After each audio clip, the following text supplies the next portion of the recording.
Waffles. There it is. Hey guys, welcome back to another Super Syrupy Waffles episode. This is going to be very similar to that one Every Game I Played video that I made almost a year ago. But instead of chronicling every game I've played, I'm just going to be talking about the games that I am playing currently, or games that I've recently finished. This will not include anything that was on my video game bucket list video, so let's just begin. Alright, so first game, Fester's Quest. This one doesn't work. Moving on. I have been playing a whole lot of Puyo Puyo lately. Specifically the older ones, because I think the newer ones are just kind of missing the flair that the older ones had. The new ones kind of got rid of the weird characters that the original ones had.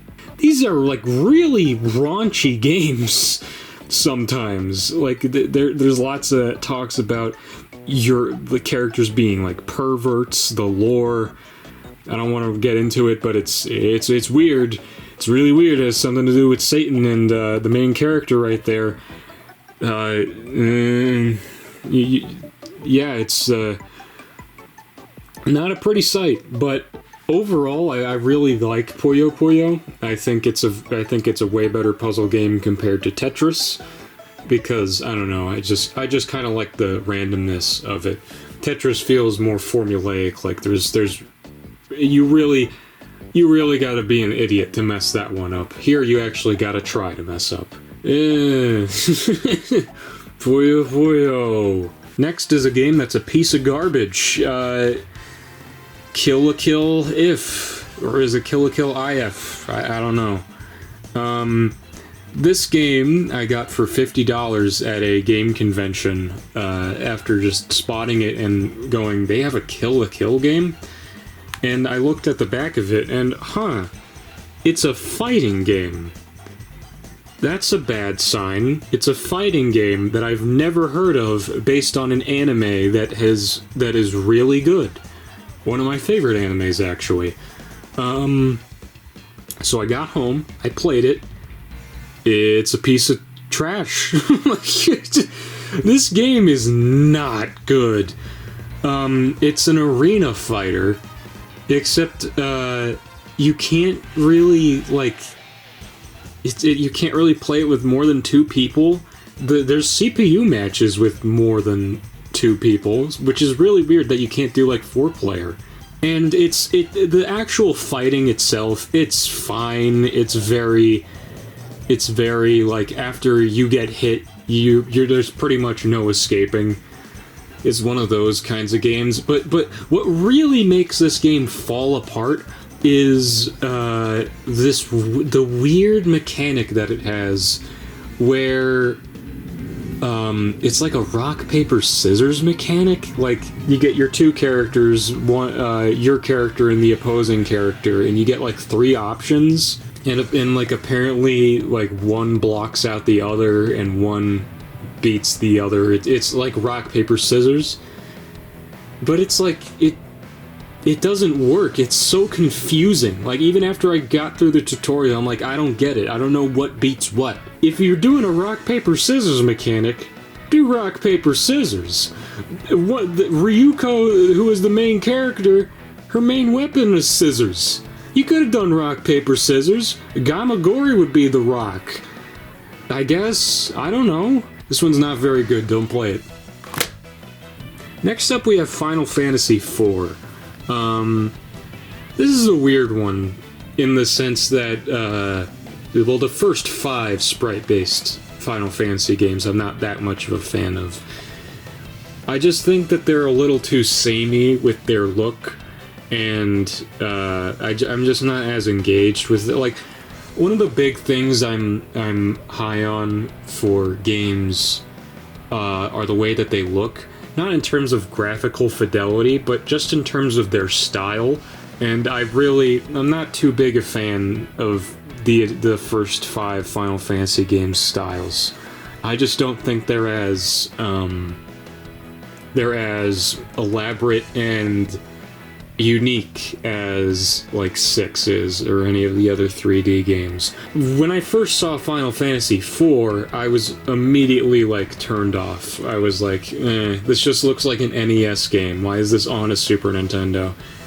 And actually reading about the history of Final Fantasy IV, it initially was an NES game, but they entirely reset development for Super Nintendo like 75% of the way through, and I'm like, geez, dude.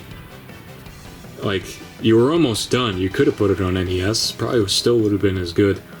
But yeah, I like Final Fantasy IV. It's not my favorite Final Fantasy game. That would have to be 7 for my favorite.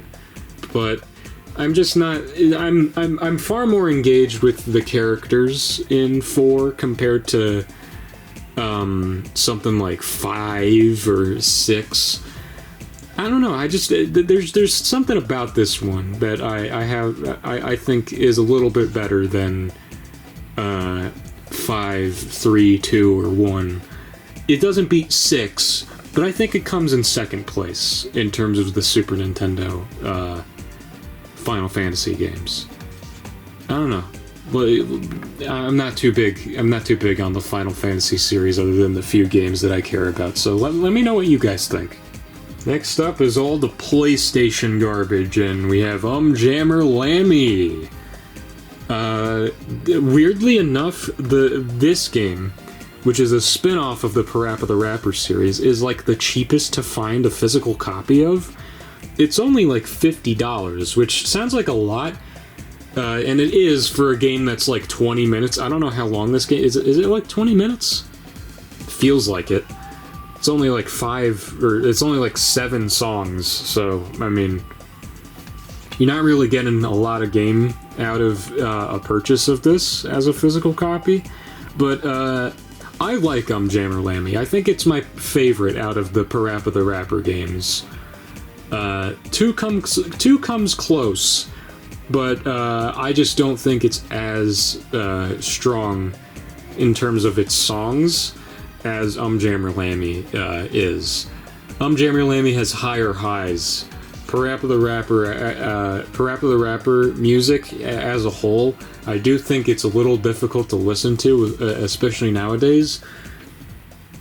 At least for me now that I'm grown up, because as you grow up, you realize how stupid simple Parappa the Rapper music is. It's not lyrically deep, and like I know that that's like the whole point, but I just like the idea of you playing an instrument better than rapping. And Jammer Lammy, it's good. It's a very weird game. If you're going into this game blind, you're gonna have like the weirdest time. You're just gonna be going like, what the hell is going on? And I was that way too. But yeah, Jammer Lammy is a fantastic rhythm game. Probably one of my favorites. And here we have another Final Fantasy game. And unlike 8, where I could show a little bit of praise, this game I can't show any praise at all. This game is garbage. Final Fantasy VII Dirge of Cerberus. To the 8 of you who don't know, Final Fantasy VII was a huge success. So later along the line, I think in the mid-2000s, they were like, hey, let's make some sequel media. So there was the Final Fantasy VII movie, Advent Children, not very good. There's the Final Fantasy VII book, which is okay. There was Crisis Core, which was not that great. And all the other spin-off games like snowboarding, like, which were, I mean, they're just stupid mini games, who cares? And then there was this. This is like the lowest I think Final Fantasy has come in terms of its games. This is the worst Final Fantasy game. And it barely even counts as one. This is a third-person shooter. And, like, there are some defenders for Dirge of Cerberus saying that, oh, it's misunderstood, oh, it is fun, you're just playing it wrong. No, it's like, the combat, the shooting feels like trash. The gun sounds themselves are, like, so ear-grating. It sounds like you're just slapping someone with a wet tissue. the story. Oh my god, the story, it's terrible. If this game made me want to care about Vincent more as a character, man, it failed. Vincent was already a pretty cool character. I just wish he had more story to him. Which he had a little bit of story shoved into him in Final Fantasy VII. It was just very, you could tell it was very last minute. But like this game, like it tries to add new things to his story, but like I don't even know what it's trying to do. I don't care about Lucrezia, I don't care about Rosso the Crimson, I don't care about Azul, I especially don't care about Nero or Vice. Like all the characters introduced in here, I'm just like, who cares? Like, there's like no point to them. They have no bearing on anything else in Final Fantasy VII aside from the remake games, which I don't know what they're doing with that. I hope it turns out good, but I don't know. This whole game is just uninspired crap. It's crap. That is the only way I could describe this game. It's crap. Next we have something that I'm gonna have a controversial opinion on. Devil May Cry. Devil May Cry is apparently one of the greatest hack and slash franchises of all time. It's no Bayonetta. 5 is the only one that's even close to being a good Devil May Cry game. Because this first one, God, it's so boring. This one has like a weird similar issue to Dirge of Cerberus in the sense that like the gameplay doesn't feel satisfying. It feels like a wet tissue, shooting things or hitting things with your sword.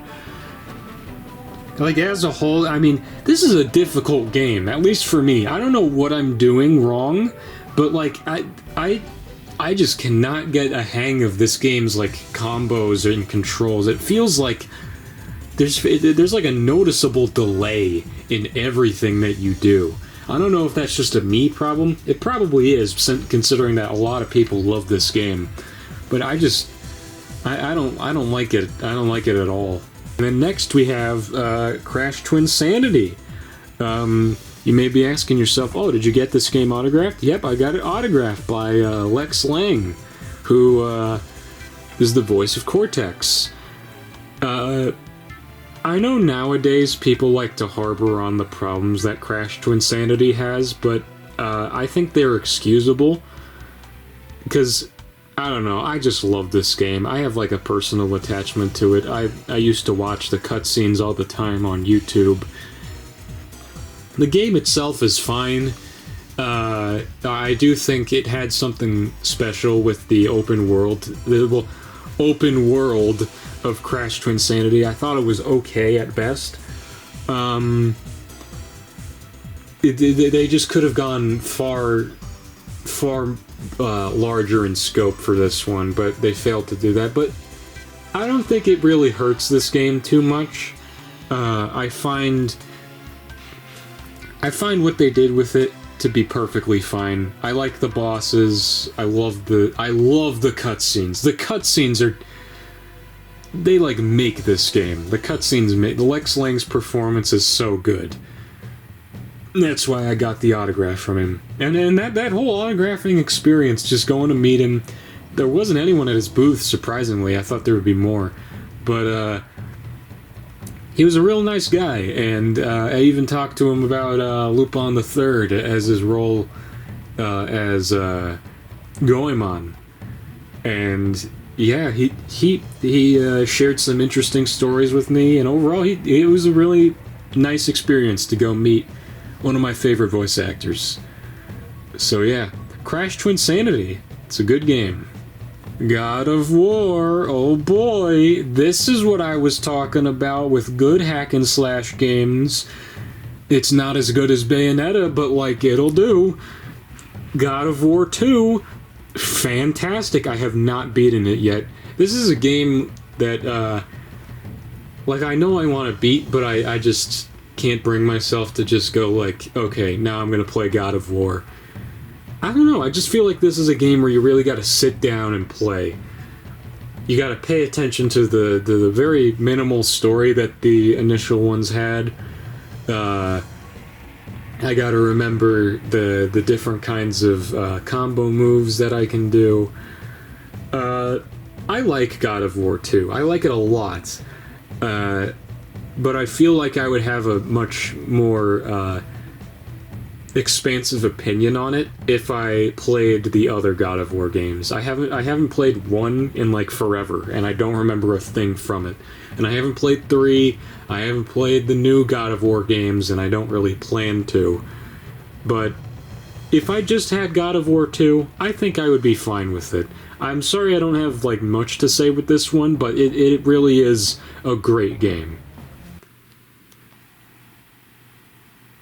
What? That's all I have to say with Final Fantasy X-2. I got like an hour into it, and like I'm so confused. Final Fantasy X, I really wasn't too big a fan of originally. I didn't really like the characters. I thought the story was kind of stupid. The gameplay was fun, the music was good, but overall it just left a very meh taste in my mouth. But I played Final Fantasy X-2 the other day. What? Like, this is a weird game. And I understand why a lot of people don't talk about it, because, like, how do you describe this? It's like Charlie's Angels in, like, a fantasy setting with, like, it's, like, so 2000s. Like, this is, like, I only played, like, this game for an hour, so I don't really know the nitty-gritty with it.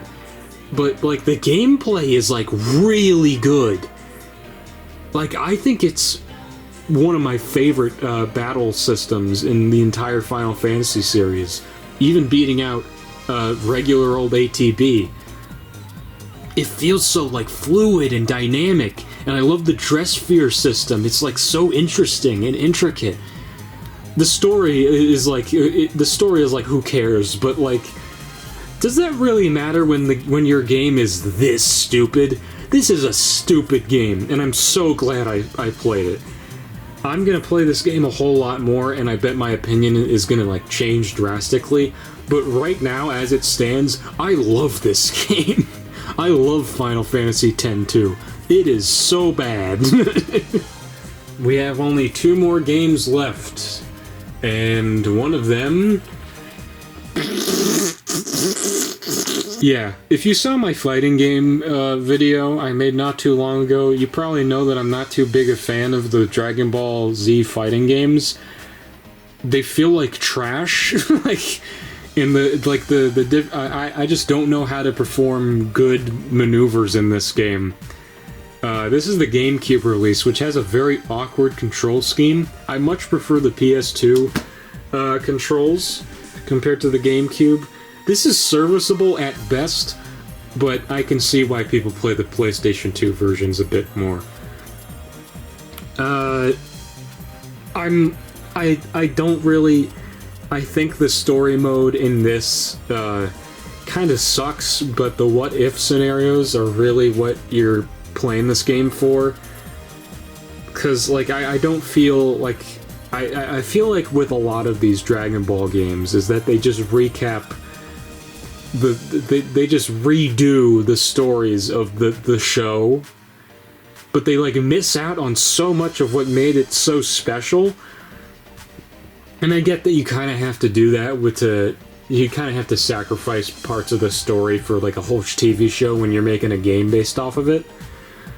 But, like, at that point, just make a new story. You don't need to just tell Raditz came to Earth, and then there's the Saiyans arc, and then there's the Frieza arc, and Captain Ginyu. And you don't need to do that. You could do your own, like, DBZ movie, but just make it a game. The movies, I mean, they work for better and for worse. I don't really like the movies, but still, you could have done that instead of just redoing Dragon Ball Z again, but just skipping all of the good parts. I don't know. I don't know why I don't like Dragon Ball Z games that much. I feel like I should. I'm a Dragon Ball fan. I love Dragon Ball. I just don't like the games. The games are just poorly executed and they feel so cheap. They feel like shovelware. Except for Tenkaichi 3, because that one actually feels like it had some effort poured into it. I don't know, man. I don't like it. Sorry for this video being pretty negative.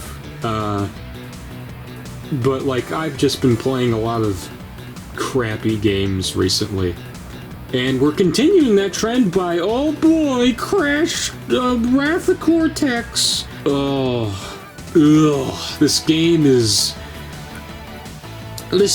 terrible. But it's not the worst Crash game. It's the worst of the initial 5 Crash games. The initial 5 traditional Crash games. There's just a lot of the charm and the quality of the level design is just missing in Crash Wrath of Cortex. I don't know how to really describe it. It feels very open. Enemies are just kind of placed there. They don't really have a rhyme or reason to be there. Level theming is just kind of all over the place. There's nothing interesting.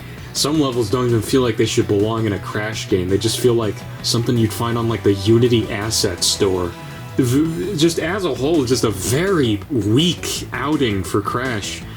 Even on the music department, I think the music in Wrath of Cortex is just kind of weird. It doesn't sound like Crash music. It's very like techno. Like if you listen to like the credits music, it's so like unusual. This is a very weird. It's a very weird vibe this game gives off.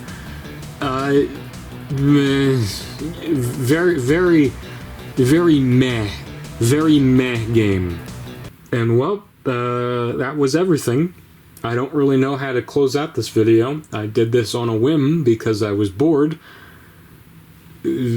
Bye.